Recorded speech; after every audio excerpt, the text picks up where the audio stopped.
കോന്നി പയ്യനാമൺ ചെങ്കളം പാറമടയിൽ രക്ഷാപ്രവർത്തനങ്ങൾക്ക് നേതൃത്വം നൽകിയ ജില്ലാ കളക്ടർ എസ് പ്രേംകൃഷ്ണനെയും രക്ഷാപ്രവർത്തനത്തിൽ പങ്കെടുത്ത NDRF fire force special task force team അംഗങ്ങളെ Konni MLA advocate KU Janeesh Kumar ആദരിച്ചു.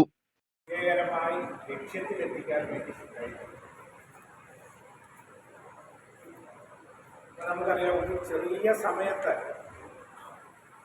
നമ്മൾ പ്രതീക്ഷിക്കുന്നതിനപ്പുറത്ത് ചെറിയ ഡിലേ വന്നു. അത് വലിയ വിമർശനമായി. അപ്പം നമുക്ക് മറ്റൊരു മാർഗവുമില്ല, മാനുഷികമായി പോയി ചെയ്യാൻ ഒരു മാർഗവുമില്ല. പിന്നീട് അതിന് പറ്റിയ എത്ര ഉപകരണങ്ങൾ വരണം, വരുന്നതിനിടയിൽ വണ്ടി ഒന്ന് ചെറുതായി ബ്രേക്ക് ഡൗൺ ആയപ്പോൾ നമ്മൾ പറഞ്ഞ സമയത്ത് ഇച്ചിരി താമസിച്ചപ്പോൾ വിമർശനമായി. അപ്പോൾ തീർച്ചയായും ആ എല്ലാ സമ്മർദ്ദത്തിലും നിന്നുകൊണ്ടാണ് നിങ്ങൾ ആ ദൗത്യം പൂർത്തീകരിച്ചത്. ഒരുപാട് ആളുകളുടെ ഇടപെടൽ ആ കാര്യത്തിൽ ഉണ്ടായിട്ടുണ്ട്. വളരെ നല്ല ഒരു സക്സസ്ഫുൾ ആയിട്ടുള്ള ഒരു പ്രൊഫഷണൽ ആയിട്ടുള്ള ഒരു കാര്യം, ഒരു ഓപ്പറേഷനാണ് ഇവിടെ നടത്തിയതെന്ന് പറഞ്ഞു. കാര്യം എന്താണെന്ന് വെച്ചാൽ, ഈ ഒരു അപകടം ഉണ്ടായ നിമിഷത്തിൽ തന്നെ നമുക്കറിയാം, 2 പേര് ഇതിനകത്ത് ട്രാപ്ഡാണ്, 2 പേര് മണ്ണടിയിലാണെന്നറിയാം, പാറക്കടിയിലാണെന്നറിയാം. അതിൽ 2 പേരെ നമ്മൾ ഇമീഡിയറ്റ്ലി നമുക്ക് റെസ്ക്യൂ ചെയ്യാൻ പറ്റി. ഒരാളുടെ ബോഡി നമ്മൾ റിക്കവർ ചെയ്തു. രണ്ടാമത്തെ ആളുടെ ബോഡി റിക്കവർ ചെയ്യാൻ നോക്കുമ്പോഴാണ് നമുക്ക് ഇത്രയധികം ഇഷ്യൂസ് ഉണ്ടായത്. അപ്പോൾ ഇഷ്യൂസ് ഉണ്ടാവാൻ പ്രധാനപ്പെട്ട കാര്യം എന്ന് പറഞ്ഞാൽ, നമ്മൾ ഫയർഫോഴ്സുമായിട്ടും NDRF ആയിട്ടുള്ള കൂടി ആലോചിച്ചപ്പോൾ അത്രയധികം പാറ കഷ്ണങ്ങൾ അവിടെ വന്ന് കിടക്കുന്നുണ്ട്. അപ്പോൾ ഫസ്റ്റ് ഡേ നൈറ്റ് നമ്മൾ അത് നോക്കിക്കൊണ്ടിരിക്കുന്ന സമയത്താണ് വീണ്ടും ഇവിടെ മണ്ണിടിച്ചിലുണ്ടാകും. മണ്ണിടിച്ചിൽ പാറ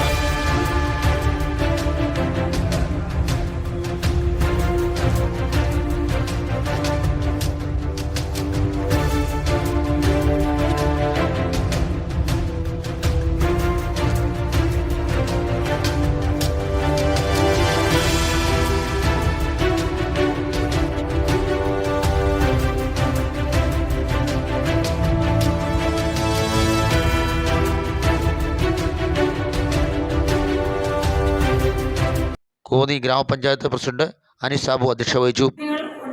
ഉണ്ടാവാതിരിക്കട്ടെ എന്ന് പ്രാർത്ഥിക്കുന്നു. അപ്പോൾ ആ സന്ദർഭത്തിൽ നമ്മുടെ ജില്ല കേന്ദ്രീകരിച്ച് നമുക്ക് ഇതുപോലുള്ള ഉപകരണങ്ങളും ഒരു നല്ല ടീമിനെ ജില്ലാ തലത്തിൽ ഒന്ന് ഉണ്ടാക്കിയെടുക്കണമെന്നും കൂടെ ഉള്ള വലിയ അഭ്യർത്ഥനയും കൂടെ ജില്ലാ കളക്ടറോടും MLAയോടും കൂടെ അറിയിക്കുന്നു. അതിദുഷ്കരമായ രക്ഷാദൗത്യമായിരുന്നു നടത്തിയതെന്ന് ജില്ലാ ഫയർഫോഴ്സ് ഓഫീസർ പ്രതാപചന്ദ്രൻ പറഞ്ഞു. അതായത് കേരള ഫയർഫോഴ്സിന്റെ ചരിത്രത്തിൽ നടത്തിയ ഏറ്റവും വലിയ രക്ഷാപ്രവർത്തനമായിരുന്നു കോന്നി പയ്യാമൺ പാറമടയിൽ നടത്തിയത്. ഇതിനുള്ളൊരു അംഗീകാരം എന്ന നിലയിൽ കോന്നി MLAയും ബഹുമാനപ്പെട്ട ജില്ലാ ഭരണകൂടവും കൂടി ഇതിൽ പങ്കെടുത്ത എല്ലാ ജീവനക്കാർക്കും, അത് പോലീസ് ആയാലും ഫയർഫോഴ്സ് ആയാലും NDRF ആയാലും, ഇവർക്ക് എല്ലാവർക്കും ഒരു അനുമോദന ചടങ്ങ് ഏർപ്പെടുത്തിയത് വളരെ സന്തോഷം നൽകുന്നുണ്ട്. ആ മനസ്സിനെ നമ്മൾ അതിനുള്ള നന്ദി നമ്മൾ രേഖപ്പെടുത്തുക. ഈ പാറമടയുണ്ടായ അപകടത്തിന്റെ രക്ഷാപ്രവർത്തനം എന്ന് പറഞ്ഞത് ഏറ്റവും റിസ്ക് ഏറിയതായിരുന്നു. കാരണം ഏത് നിമിഷവും പാറ അടന്നു വീഴുകൊണ്ടിരിക്കുകയാണ്. ഒരു സെക്കൻഡ് പോലും ഇല്ലാതെ പാറ അടന്നു വീഴുന്നതായിട്ട് നമ്മൾ കാണാൻ കഴിയുന്നത്. ആ സമയത്താണ് 2 പേര് അതിനകത്ത് ട്രാപ്പായി കിടക്കുന്നത്, 2 പേര് ജീവനോട് അതിനകത്തുള്ളതുമായിട്ട് നമ്മൾ കാണുന്നത്. നമ്മുടെ ജീവനക്കാരെ നമ്മൾ ഉടൻ തന്നെ ഇവർ 2 പേരെ രക്ഷിക്കാൻ വേണ്ടി ഈ പാറമടയിലേക്ക് പാറ വീഴുന്നത്, മുകളിൽ നിന്ന് ഏകദേശം 100 മീറ്റർ മുകളിൽ നിന്ന് പാറ വീഴുന്നത് നോക്കാതെ തന്നെ നമ്മുടെ ജീവനക്കാരെ ഇതിനകത്തേക്ക് ഇറക്കി ആ 2 പേരെ നമ്മൾ രക്ഷപ്പെടുത്തി.